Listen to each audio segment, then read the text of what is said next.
नमस्ते दोस्तों। एक ऐसे देश की कल्पना कीजिए जो 1960 के दशक में अकाल के कगार पर खड़ा था और फिर अचानक उसने आत्मनिर्भरता की ओर एक ऐसी छलांग लगाई जिसने पूरी दुनिया को चौंका दिया।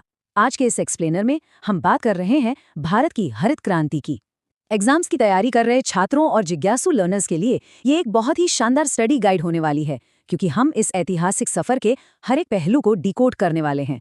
तो चलिए बिना किसी देरी के शुरू करते हैं। चीजों को बिल्कुल स्पष्ट और याद रखने में आसान बनाने के लिए हमने इस पूरी चर्चा को 6 मुख्य हिस्सों में बांटा है। पहले हम इसका परिचय देखेंगे, फिर महत्वपूर्ण समय रेखा और वैज्ञानिक, उसके बाद वो नवाचार जिन्होंने ये सब मुमकिन किया, फिर इसकी सफलताएं, कुछ आलोचनाएं और अंत में आज के समय की हरित क्रांति 2.0। चलिए सबसे पहले मॉड्यूल से शुरुआत करते हैं, हरित क्रांति का एक संक्षिप्त परिचय। उसी भूमि से अधिक अन्न। अगर आपको हरित क्रांति को सिर्फ एक लाइन में समझना हो तो बस इस दर्शन को याद रखिएगा। देखिए, जमीन तो हमारे पास सीमित ही थी ना, रातों रात खेत तो बड़े हो नहीं सकते थे। इसीलिए बढ़ती हुई आबादी का पेट भरने का सिर्फ एक ही तरीका था, हर एक एकड़ में पैदावार को किसी तरह बढ़ाना। इसके लक्ष्य बिल्कुल स्पष्ट थे, खेती के पुराने तरीकों को बदलना, उत्पादन को कई गुना बढ़ाना और सबसे जरूरी बात, खाने के लिए दूसरे देशों पर हमारी जो निर्भरता थी उसे पूरी तरह से खत्म करना। अब आते हैं इसके ऐतिहासिक संदर्भ पर, जो अकादमिक नजरिए से बहुत ही महत्वपूर्ण है। हम इसे एक ग्लोबल रेस की तरह देख सकते हैं। 1960 के दशक में जब ये शुरू हुई तो दो ऐसे नाम उभर कर आए जिन्हें जानना हमारे लिए बहुत जरूरी है। वैश्विक स्तर पर इस क्रांति के जनक थे नॉर्मन बोरलॉग, जिन्होंने मेक्सिको में गेहूं की ऐसी किस्में बनाई जो बहुत ज्यादा उपज देती थी। और भारत में इस रेस के बैटन को पकड़ा MS स्वामीनाथन जी ने। उन्होंने इन वैश्विक तकनीकों को लिया और उन्हें भारत की मिट्टी और जलवायु के हिसाब से बिल्कुल परफेक्ट बना दिया। सच कहूं तो इन दोनों वैज्ञानिकों के बिना ये पूरी क्रांति बस एक सपना ही रह जाती। ठीक है, तो अब सवाल ये उठता है कि असल में ऐसा क्या बदला गया जिसने खेती की पूरी तस्वीर ही बदल दी। ये बदलाव पूरी तरह से विज्ञान पर आधारित था। सबसे बड़ा गेम चेंजर था हाई यील्डिंग वैरायटी यानी HYV बीजों का इस्तेमाल। लेकिन इन बीजों को आप एक हाई परफॉर्मेंस स्पोर्ट्स कार की तरह समझ सकते हैं। इन्हें चलाने के लिए बहुत सारे ईंधन की जरूरत थी और वो ईंधन था पानी। इसीलिए देश भर में सिंचाई सुविधाओं का जाल बिछाया गया। साथ ही बम्पर पैदावार सुनिश्चित करने के लिए रासायनिक उर्वरकों और कीटनाशकों का इस्तेमाल भी शुरू हुआ। और हाँ, याद रखिएगा, ये पूरी क्रांति मुख्य रूप से दो ही फसलों पर सबसे ज्यादा फोकस थी, गेहूं और धान। लेकिन जरा सोचिए, क्या सिर्फ अच्छे बीज और खाद ही काफी थे? बिल्कुल नहीं। नई तकनीकें बहुत महंगी थीं, इसीलिए सरकार ने आर्थिक समर्थन का रास्ता अपनाया। किसानों को आसान किश्तों पर लोन दिए गए और सबसे बड़ा कदम, न्यूनतम समर्थन मूल्य यानी MSP की शुरुआत। इससे किसानों को ये पक्का भरोसा मिल गया कि अगर वो इतनी मेहनत करके बम्पर फसल उगाएंगे तो बाजार में उन्हें सही दाम भी मिलेगा। इस एक नीति ने पूरी व्यवस्था को मजबूती दी। चलिए अब नजर डालते हैं उन चमत्कारी नतीजों पर जिन्होंने देश की दिशा ही बदल दी। इसके परिणाम सचमुच शानदार थे।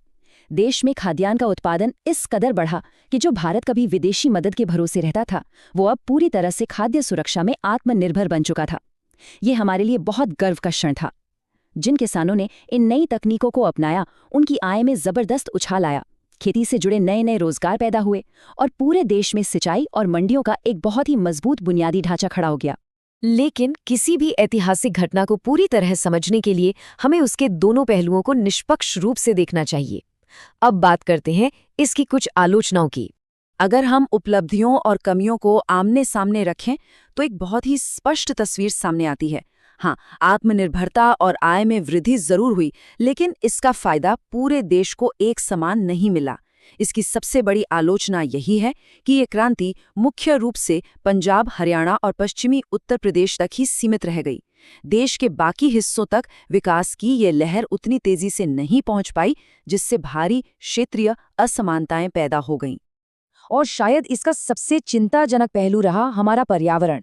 ये एक बड़ी विडंबना है कि जिन रासायनिक उर्वरकों ने शुरुआत में भरपूर अनाज दिया, उन्हीं के ज्यादा इस्तेमाल ने हमारी मिट्टी की प्राकृतिक उर्वरकता को काफी नुकसान पहुंचाया। और जैसा कि हमने पहले बात की थी, नए बीजों को बहुत ज्यादा पानी चाहिए था। ट्यूबवेल के लगातार और अत्यधिक इस्तेमाल की वजह से ग्राउंड वाटर लेवल यानी भूजल स्तर खतरनाक रूप से नीचे गिर गया। कुल मिलाकर इसके पर्यावरणीय प्रभाव काफी गंभीर रहे। तो इतिहास की इन गलतियों से सीखते हुए भविष्य का रास्ता क्या है? यही हमें लाता है हमारे आखिरी सेक्शन पर, हरित क्रांति 2.0। पहली हरित क्रांति का सारा फोकस बस उत्पादन बढ़ाने पर था, लेकिन हरित क्रांति 2.0 की कहानी बिल्कुल अलग है। इसका मूल मंत्र है उत्पादन बढ़ाना, लेकिन पर्यावरण की कीमत पर नहीं। ये पूरी तरह से सस्टेनेबल फार्मिंग यानी टिकाऊ कृषि के बारे में है। इसका मतलब है कि हम आज की जरूरतें तो पूरी करें, लेकिन आने वाली पीढ़ियों के लिए मिट्टी और पानी को भी बचा कर रखें। इसमें रासायनिक खादों की जगह जैविक खेती और आधुनिक जल संरक्षण तकनीकों पर बहुत ज्यादा जोर दिया जा रहा है। व्यावहारिक रूप में देखा जाए तो इसका सबसे महत्वपूर्ण हिस्सा है क्रॉप डाइवर्सिफिकेशन या फसलों का विविधीकरण। अब हम सिर्फ गेहूं और धान पर निर्भर नहीं रह सकते। F4.0 में दालों, तिलहन, फलों और सब्जियों को उगाने पर जोर दिया जा रहा है। इसका फायदा क्या है? इससे न सिर्फ पानी की भारी बचत होती है और मिट्टी की सेहत सुधरती है, बल्कि पूरे देश को एक बेहतर और संतुलित पोषण भी मिलता है। 1960 के अकाल से लेकर आज की इन पर्यावरणीय चुनौतियों तक ये सफर हमें बहुत कुछ सोचने पर मजबूर करता है। तो अंत में एक बहुत ही अहम सवाल मैं आप लोगों के लिए छोड़कर जा रहा हूं। एक देश अपने तात्कालिक खाद्य सुरक्षा की जरूरतों और लंबे समय तक पर्यावरण को बचाए रखने के बीच सही संतुलन कैसे बना सकता है? इस सवाल का जवाब हमारी आने वाली कृषि नीतियों और आप जैसे छात्रों के भविष्य के अनुसंधानों में ही छिपा है। मुझे उम्मीद है कि इस एक्सप्लेनर से आपके कॉन्सेप्ट्स बिल्कुल क्लियर हो गए होंगे। आपके एग्जाम्स के लिए शुभकामनाएं और हमेशा सीखते रहें।